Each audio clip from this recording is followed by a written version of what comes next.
Greetings everybody, my name is Godfrey. Today we're going to be doing a topic in mathematics called circle geometry. We're going to look at different kinds of circles and angles, circles and lines, etc., etc. Come along and enjoy this journey with me.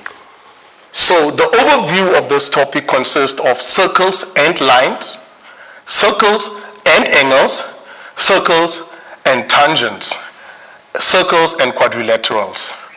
So we're going to look at the first part, which consists of circles and lines in a little bit more detail. So we know that the line drawn from the center of the circle, and we also know that the perpendicular bisector of a chord, and there is also the opposite angles of a cyclic quad. And then secondly, we're going to look at circles and angles. So circles and angles, we say the angle at the center. If we go into more detail, we say it's twice the angle at the circumference. We say angle in the semicircle, angles in the same segment, and then we say angles opposite equal sides. Then the next one is circles and tangents. So circles and tangents consist of a tangent and the radius of a circle, two tangents drawn from the same point, the angle between the tangent to the circle and the chord. Then the last one is circles and quadrilaterals. So circles and quadrilaterals consist of the exterior angle of a cyclic quad and then the opposite angles of a cyclic quad. So first of all, what is important here is we need to be able to develop a problem-solving strategies. So we must be able to develop problem-solving strategies. That is very important. So when we answer questions such as what, right? And when we talk about what, we talk about the information that has been given in a diagram, the information that has been given as well in terms of the wording, and then when we have devised some strategies, the question is how are we going to go about using these strategies to solve the problems? And this is what we're talking about. We're talking about your statements that you will be giving within this topic.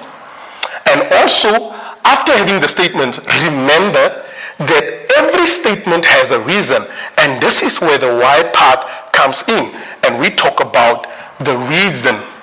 So therefore, this is the kind of strategies or problem-solving strategies that we will be applying.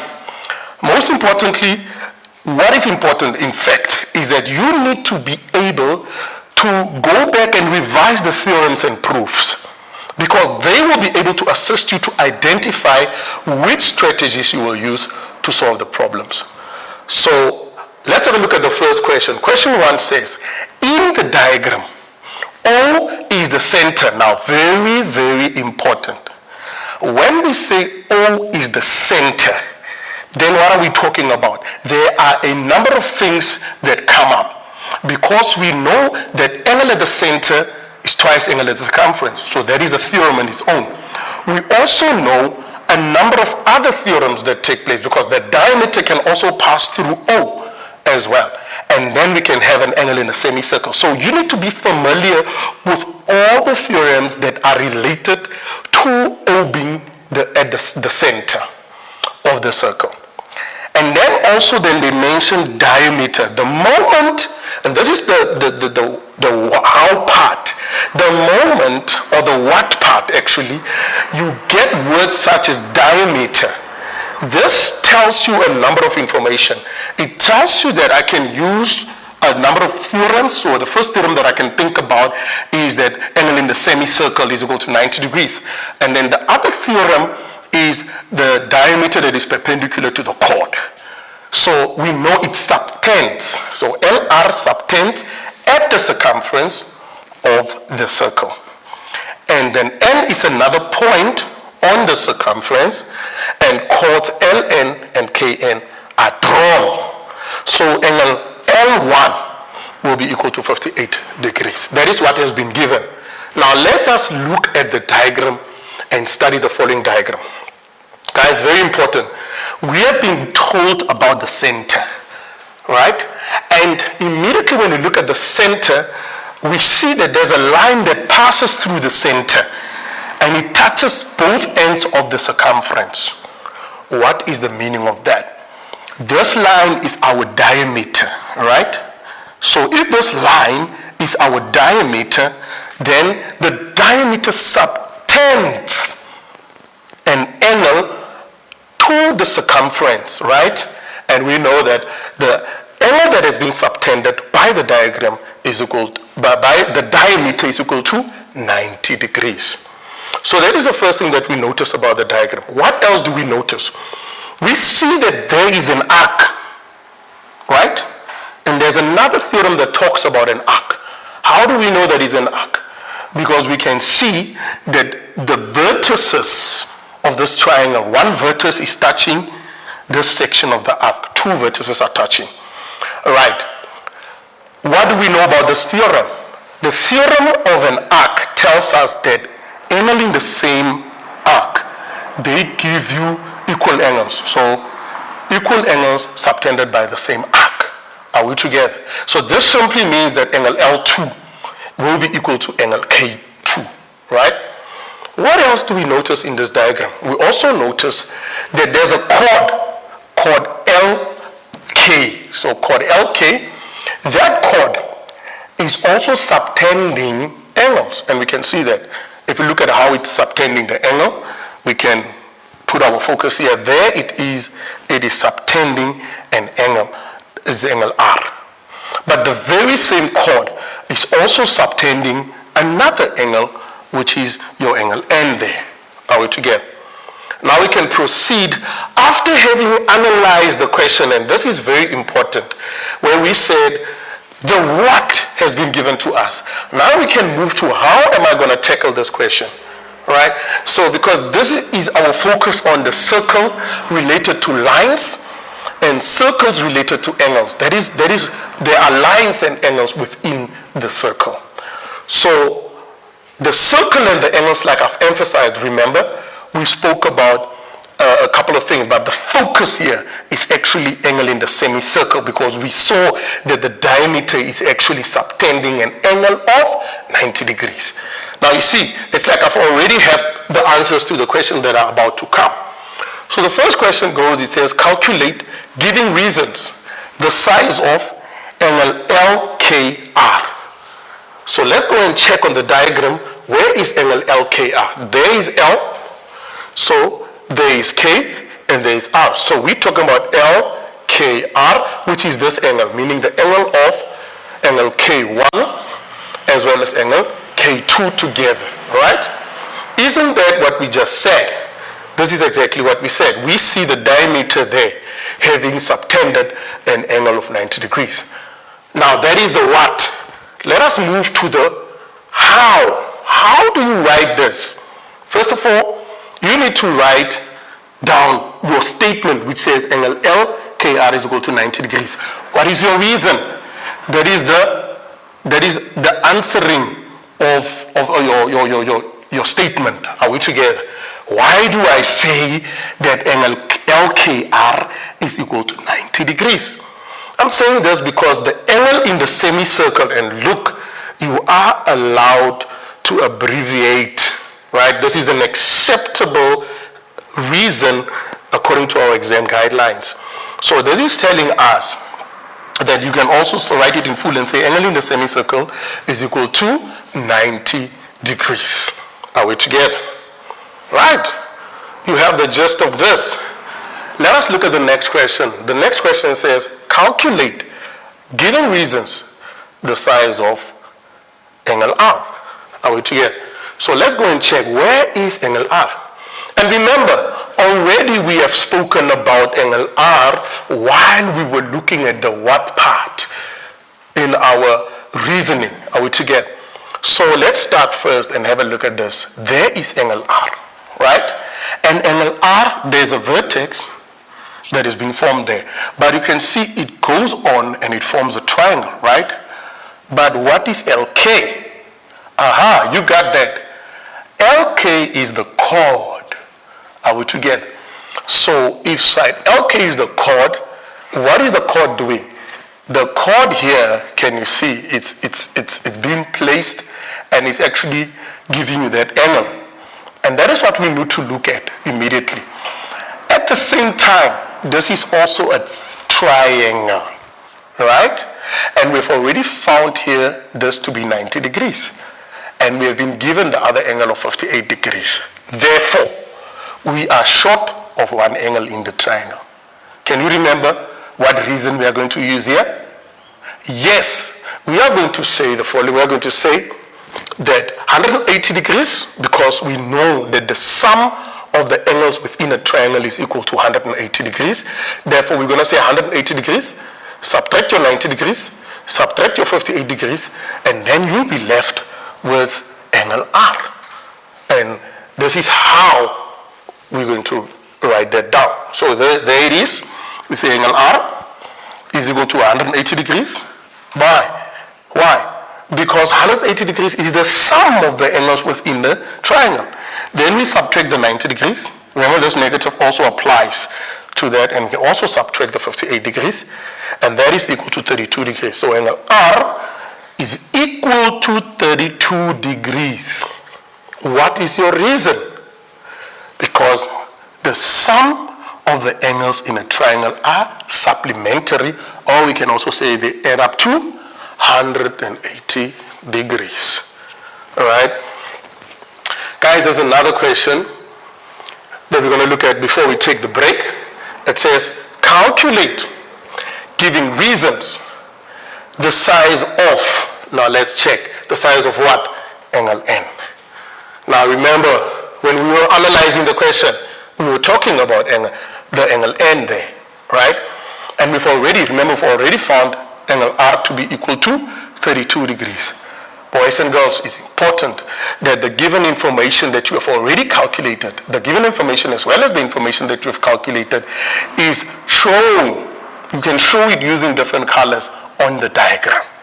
Are we together? So that as you carry on to work out other angles, then you already have information that will assist you in doing that. So we spoke about there's a chord, right? And what theorem is being applied here? Is a theorem that says the chord is subtending equal angles, right? So if this is 32 degrees, it means the very same chord is also going to subtend. The very same chord is also going to subtend another angle which is equal to 32 degrees. So angle N is equal to angle R. Are we together? Right. Now we can proceed.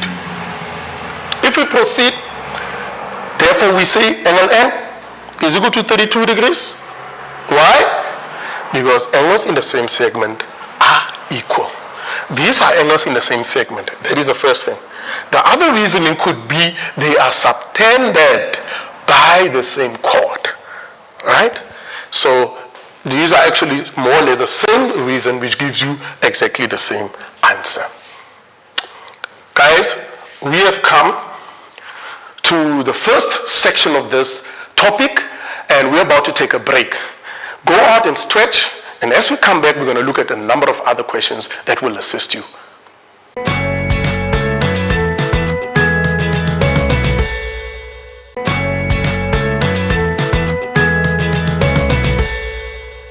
Welcome back, everybody, from the break. Now we are about to carry on with the rest of the questions, and I hope that you've stretched out.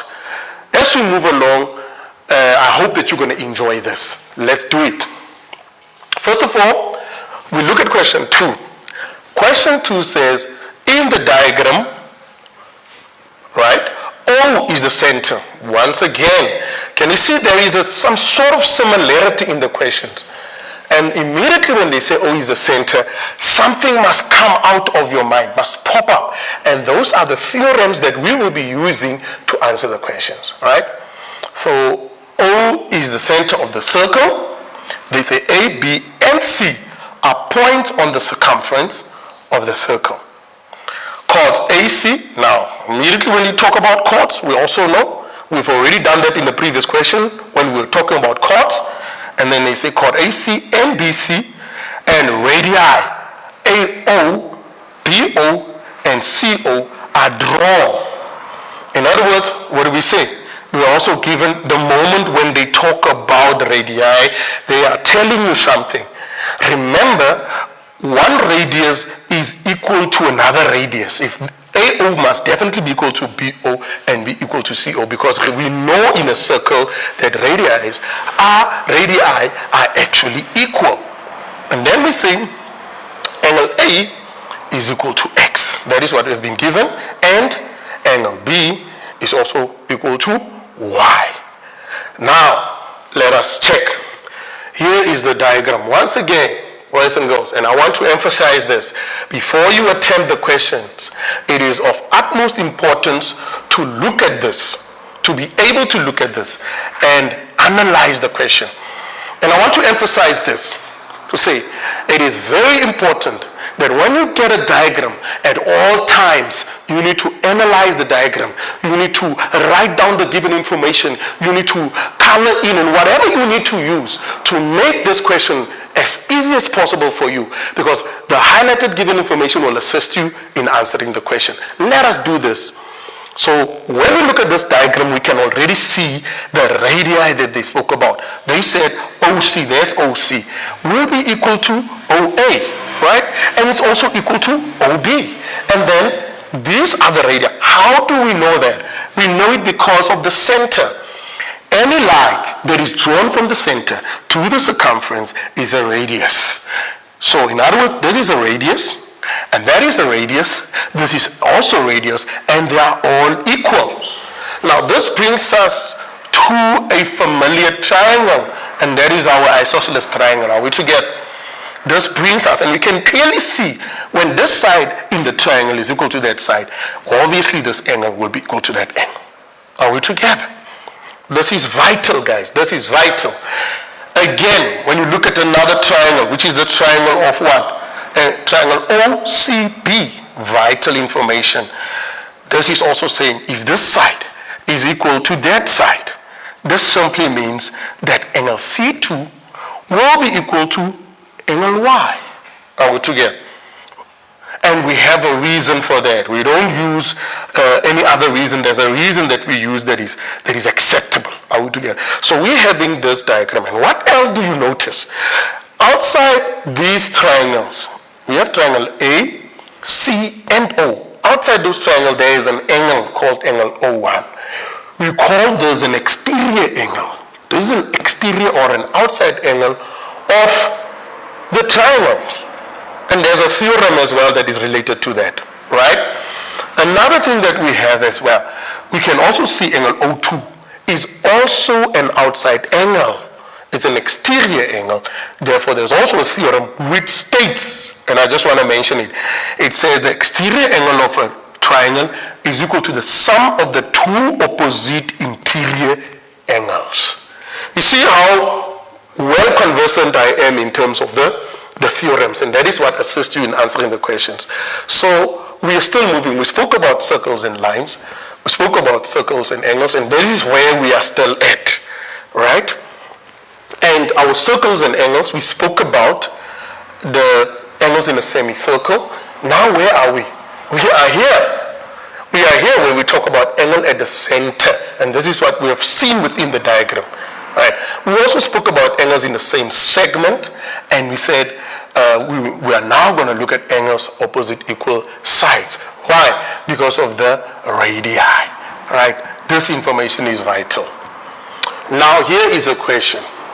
Question 2.1 says, determine the size of angle O1 in terms of x. Right? So before we go anywhere, O1, where is O1 on the diagram? We can see there is O1. We need to know the size in terms of x. So the moment they say in terms of x, we do not want a value. We don't want a value. We want x in terms of x, meaning we want an expression. All right? So what is important here is, and let's have a look at this. When we have a look at this, we spoke about, meaning this angle O1 is referring to triangle A, O, and C. That is what it's referring to.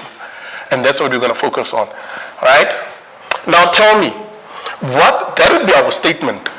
This is a statement that we are making. What would be the reason here that tells us why angle O1, that's what we said, is equal to the opposite interior, the sum of the two opposite interior angles.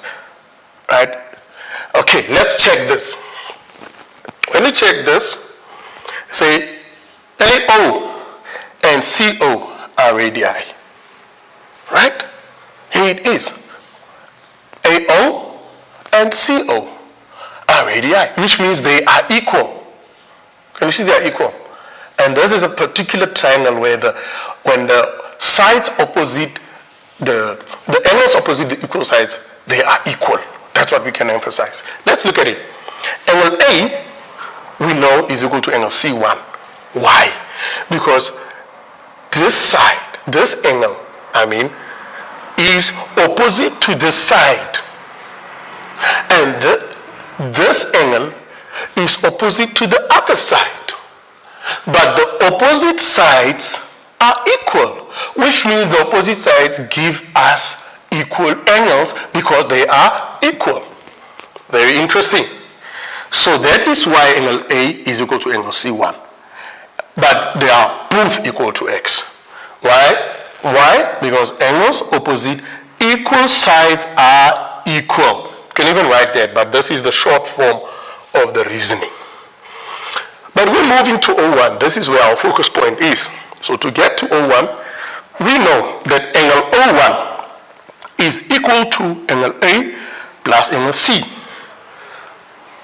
Right? But what is angle A? It is x. What is angle C1? It is also x. Remember, we have proven this right there. So what is x plus x? 2x. Wow. Now which reason fits the description here? It is the exterior angle of a triangle. Are we together? Is equal to, and I'm going to mention it again, the exterior angle of a triangle is equal to the sum of the two opposite interior angles. Awesome. I know you got this. You got this. Let's have a look at 2.2. It says, now hence, prove the theorem that states that the angle subtended by an arc at the center is equal to twice the angle subtended by the same arc at the circumference. Right, we can prove that. So in order to prove that, let me first talk about this. I'm going to quickly talk about this. To prove this, right, we need to prove that this angle, right, is 2 times that angle. Right? So that angle is 2 times angle C up there. We need to prove that. And already we have seen when we were looking at this triangle, and this is what we were doing. We saw when we were looking at the triangle how interesting it is to get the value of O1. And we saw that the angle O1 is 2x, and that is already telling us something. Very interesting, right? So, but we focused only on angle C1. Therefore, we can go and look at angle C2. So angle C2 as well, we can also prove that it is equal to what? It gives us twice of that, or half of that. We can mention it like that. Will give us angle O2. Or the other way around, 2 of that angle C2 will then give us angle O2. So this is the picture, or this is the idea that you need to come up with as you embark on the question. Let us embark on the question. Angle B is equal to angle C2. Do you agree with me? Do you agree with me? Yes. Angle B, which is actually Y, will be equal to angle C2. Why? Again, similar to the previous triangle, to the other triangle, this side is a radius, and this side is also a radius, meaning this side is equal to that side because they are both radii. Are we together? So if they are equal, then we say angles opposite equal sides are equal. Let's check that. Yes, angle B is equal to angle C2, which is equal to Y. Why? Angles opposite equal sides are equal. Very important, right? Next, now we can say, oh, angle O2, which is which angle? This one. Angle O2 will then be equal to, because it's outside the triangle. It's outside of the triangle. Therefore, it's an exterior angle of the triangle. So it will be equal to the sum of the two opposite interior angles. Are we together? And this is exactly angle B plus angle C2 will be equal to 2y. Why? Because angle B is y. Angle C2 is also y. Y plus y is 2y. And that is the exterior angle of a triangle. Right? Is equal to the sum of the two opposite interior angles. But the short form is accepted. Right. Now we can further go and talk about angle AOB. Where is angle AOB? Right. Where is angle AOB? Angle AOB is that angle there. It is this angle there. Right? But look at this. It's like there is an arc, right, that is using the center to subtend another angle there. Can you see? To subtend, I want to do this. To subtend, figure this quickly. So we say it's subtending that angle there, right? But because it's at the center, we need to start going. Remember, and when you prove, you don't assume that that is already the case. You must prove towards the case that we are looking for, right? So there we have it. And now we're going to say angle AOB is equal to 2x. Do you agree with me? Yes, it's equal to 2x plus 2y. Why do we say so? Remember, we have proven that angle O1 is equal to 2x, right? And now we've also proven that angle O2 is equal to 2y. Can you see that? So if you are looking for the whole of this angle there, it is angle O1 plus angle O2. But what is O1? Angle O1, we said, is 2x. Angle O2 is 2y. And this is what I'm writing. 2x plus 2y. Are we together? Then now you must be able to apply your algebraic knowledge. So your knowledge will be to factorize. What is common here is the 2 is common. So if I take out the 2, I'm left with open bracket x plus y close bracket. Right? But what is x? Is angle C1 is x. Right? We've proven that from the previous question. What is y? Is angle C2. So therefore, what is angle C1 plus angle C2? This is actually angle ACB. There we have it. ACB. This angle there. Right? And 2 of that. So we are saying, therefore, angle AOB is equal to angle 2. It's equal to 2 of angle ACB. So we have proven the theorem that states, right, that the angle at the center is twice angle at the circumference. Awesome. Now, again, just to emphasize and to remind you what we are focusing on. We are focusing on developing problem-solving strategies. So first of all, we mentioned again, we said what is given to me? What do I have? What am I doing with that information? That information is important, right? And how am I going to use that information? And remember what I said when I said how I spoke about, I said it's the statement. And then why is the reason. And this is your logic in terms of the strategy that you will apply to ensure that you answer the questions correctly. Very important. You must revise the theorem and the proofs all the time so that when you look at a question, you are able to identify that what theorem is being asked. Right. So very important regarding the theorems and the proofs is that, and I want to emphasize this, you need to learn the statement. Learn the statement and the reason for all the theorems. Why are we learning this? So that the moment you look at a question or you look at a diagram, you can already see the theorem in the diagram. And then remember, the theorems, they have converses. So I can give you an example. If I'm talking about the exterior angle of a cyclic quad, so say I'm saying they are equal. Exterior angle of a cyclic quad is equal to the opposite angle within the cyclic quad. So that is one I can mention. But the converse to that would be if the exterior angle is of a quad. Can you see? I'm not saying cyclic, I'm saying quad.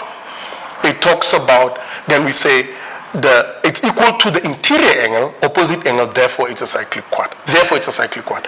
And then practice writing out the proofs of the selected theorems. Very important. I want to emphasize on this once again, guys. Very important. You need to ensure that you are having a very clear, crystal clear understanding of the theorems. And once you have that, and once you have revised and you have it in your mind, it's very easy for you to answer these questions. Let us proceed. Just want to come back again and tell you that we're about to take a break. And as we're about to move to the break, just sit down and digest this information and we'll be right back. Awesome.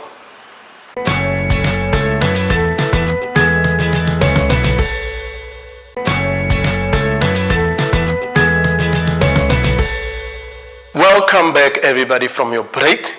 We're about to take another question that will teach us a little bit more around circle geometry. And as we're about to go a little bit deeper, I hope you're going to enjoy this with me. Come along. And then the first question that is given to us here is question 3. It says, in the diagram, PQ is a common chord. Listen to that.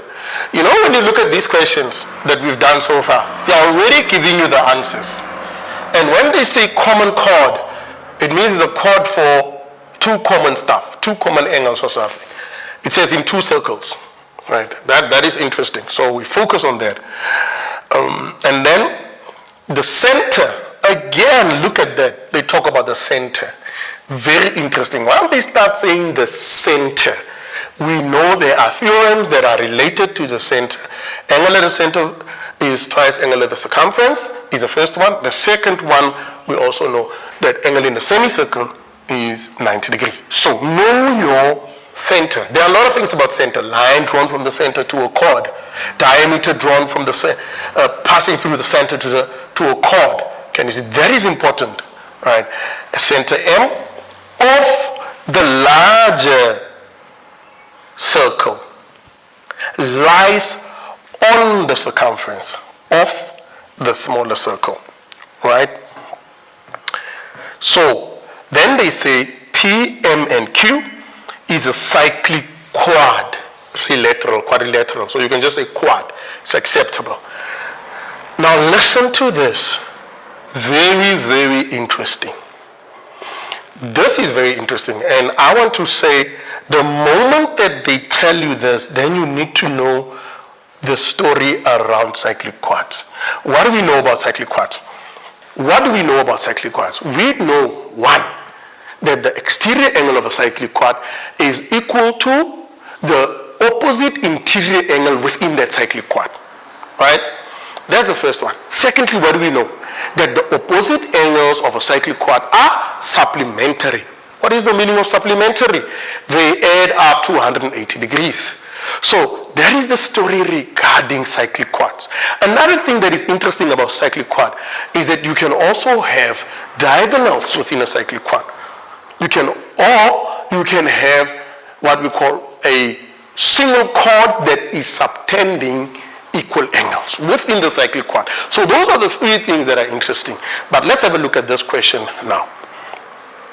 So this question goes on and it says, cyclic quadrilateral in the smaller circle, and then it says QN is produced to R, a point on the the largest circle, NN produced meets chord PR at S.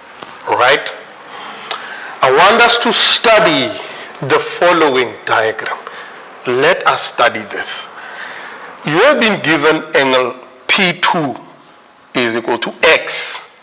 That is what we are having there, right? And they spoke about a cyclic quad. Which cyclic quad did they talk about? Remember, cyclic quad touches the circumference. The vertices must touch the circumference. So this is your cyclic quad. In this circle, I'll put this way. There is your cyclic quad. There it touches there, it touches there, and it touches there. This is your cyclic quad. And there is an angle which is outside the cyclic quad, which is angle N2. And what did I just say? Yes, that's exactly what I said. Angle N2 will be equal to X. You see, I haven't even done the questions, but I can see them because I know my theorems. Are we together? Right. And then I can proceed.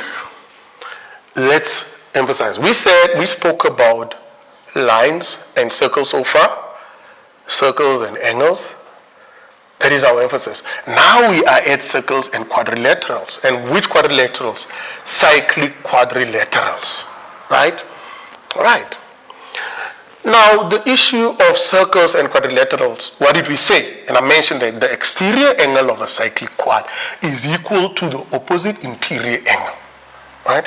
And I also mentioned the opposite angles of a cyclic quad are supplementary, meaning they add up to 180 degrees.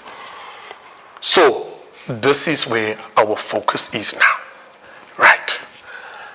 And that focus that I mentioned, there are a number of things when you also look at circle and angles. When you look at circle and angles, and I'm emphasizing again, we know angle at the center is twice angle at the circumference. Right? And we know angle in the semicircle is equal to 90 degrees. So you see, I keep on refreshing and reminding and remembering. Angles in the same segment are equal. Or we can say angles subtended by the same chord. And when we say angles, opposite equal sides, they are equal. Interesting. Now there's question 3.1. It says, give a reason why angle N2 is equal to X. There is angle N2. Does this look familiar to the given information when we were studying the graph? We saw the cyclic quad here, right? This is the cyclic quad we saw. And what did we say? Yes, we said angle N2 is equal to X. Now my question is, what is the reason? Because remember, for every statement there must be a reason, right? What is the reason? The reason is, you have it, the exterior angle of a cyclic quad is equal to the interior opposite angle. And it's exactly like that, exterior angle of a cyclic quad. Right. Then when we look at 3.2, it says, write down another angle equal in size to X and give a reason. Right? Another angle. Now, let's have a look at this. Remember we said angle N2 is equal to X. That's what we said, right? That is what we said. So what other angle is there? What other angle is there? Remember, what did we say, what is M? M is the center, right, of the bigger circle, right? So if M is the center of the bigger circle, it means that the line drawn from the center to the circumference of the bigger circle is a radius. And this other line drawn from the center to the circumference is also a radius. And these radii form a triangle. Therefore, if this radius is equal to the other radius, therefore we talk about angles opposite equal sides are equal. Therefore, angle Q1 will be equal to X. That is the other angle which is equal to X. Let's have a look at our answer. Yes, that's what we said. We said MP is equal to QM, right? Why? Radii. And therefore, angle Q1 will be equal to angle P2, which is equal to X. And we say angles opposite equal sides are equal. Great. And then the next question on 3.3 says, determine the size of angle R in terms of x. Now remember, what do we have? Angle Q1 is x, right? We just calculated that. Angle P2 is also x. And we said angle N2 is x. So remember, this given information, or the information that we've already calculated, you must have it on your diagram. Now, what are we looking at? We are looking at angle R, which is that angle there. So we want to find out what is the angle R in terms of x. So what are we going to look at? Now, I want you to put your focus at this triangle. This is where your focus is. Because you already have x there. Can I get this angle here? If I can get that angle, that simply means I'll be left with one more angle to get, which is angle R. Let me get that angle. How can I get that angle? Very interesting, right? This is how. First of all, I'm looking at angle M1. Where is angle M1? There is angle M1, right? Angle M1 can be found to say it is equal to, remember, the angles in a triangle, they add up to 180 degrees. So therefore, this simply means that angle M1 plus angle X plus another angle X must give you 180 degrees. So in order to get angle M1, I can just subtract the two other angles which are found. And this is angle X plus X, right? So I'm subtracting angle X, and I'm subtracting another angle X of Q1. The one is of angle P2, the other one is of angle Q1. And that is actually subtracting 2X. Why? I said it must add up 280 degrees. Why? Because the sum of angles in a triangle are supplementary. They add up 280 degrees. Now I want you to pay attention to a very interesting part. The very interesting part is the following. And I want to use another color just to emphasize this. Does this look familiar? I'm going to draw this. Does this look familiar to you? Oh, yes, it does. Angle at the center, right, is twice angle at the circumference. And what is the angle at the circumference? Which is the angle R which we are looking for. So if you can get angle M1, which we have already found, right, 2 of angle R, or I would say 2 of angle R will give you angle M1, or, which is very clear enough, is half of angle M1. Half of angle M1 will clearly give you angle R. Are we together? So we need to get half. What is half of 180 degrees? It is 90 degrees. What is half of 2x? It is x. So can you see? Half of angle M1 gave me angle R. That is why angle R will be equal to 90 degrees minus x. What is the reason? Angle at the center is twice angle at the circumference. Are we together? Right. Another question, which is question 3.4, says, prove that PS is equal to SR. Where is PS? PS is equal to SR. Now this is a chord, right? There is a line passing through. Can you see passing through the center M? Right. From here, it's fine from here. There is a theorem that relates to this, right? Yes. So, and because I need to prove that this side is equal to that side, I can see that there is a chord or a line actually drawn from the center to a chord PR. Now, how do I do this? Do you remember that angle R? We have calculated it to be 90 degrees minus x, and your reason will definitely be proven in 3.3. We've proven that. We've also proven that angle N2 is equal to x. Remember, angle N2 is equal to x exterior angle of a cyclic quad. We went further. Now what can we do? What can we do? Remember we said this is x.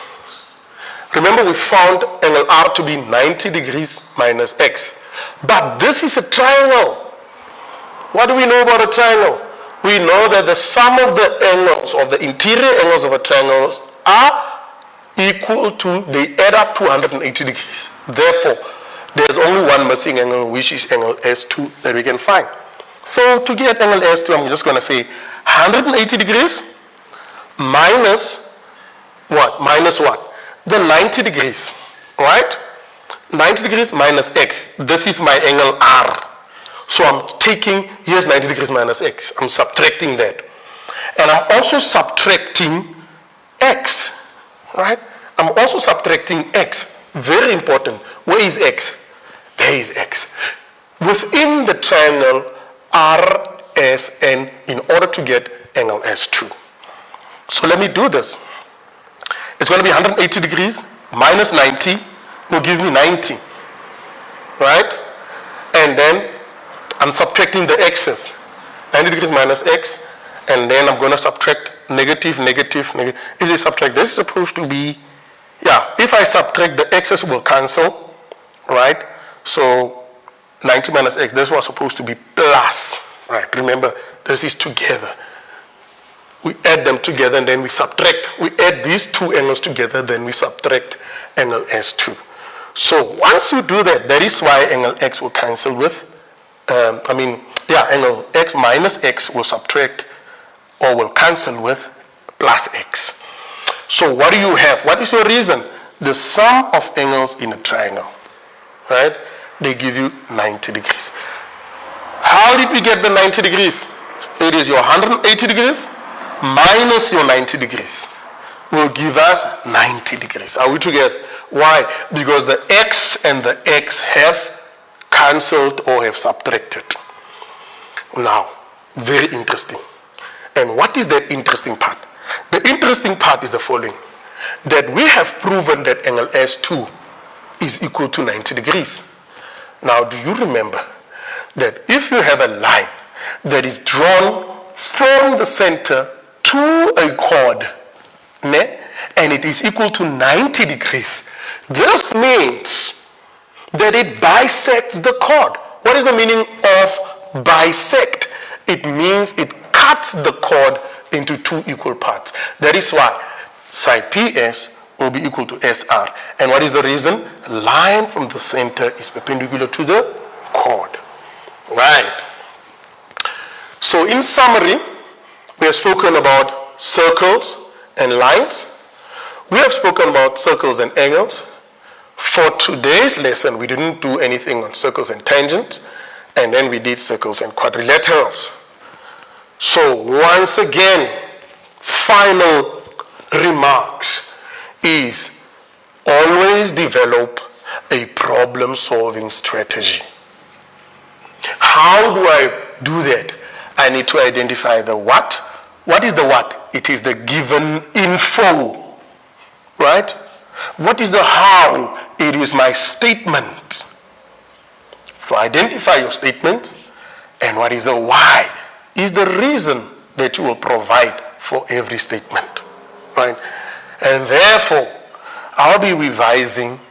If you revise, or you revise, and I want to emphasize, the theorem and the proofs, you will be in a good position to answer any question because it is within the question, or within the given information, or within the diagram, right? Boys and girls, thank you very much. I hope that you've enjoyed the lesson of today.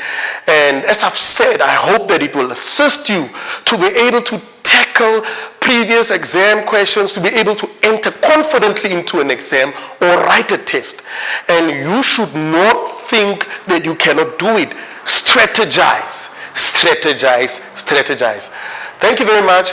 Enjoy the rest of your wonderful day. My name is Godfrey, and I'm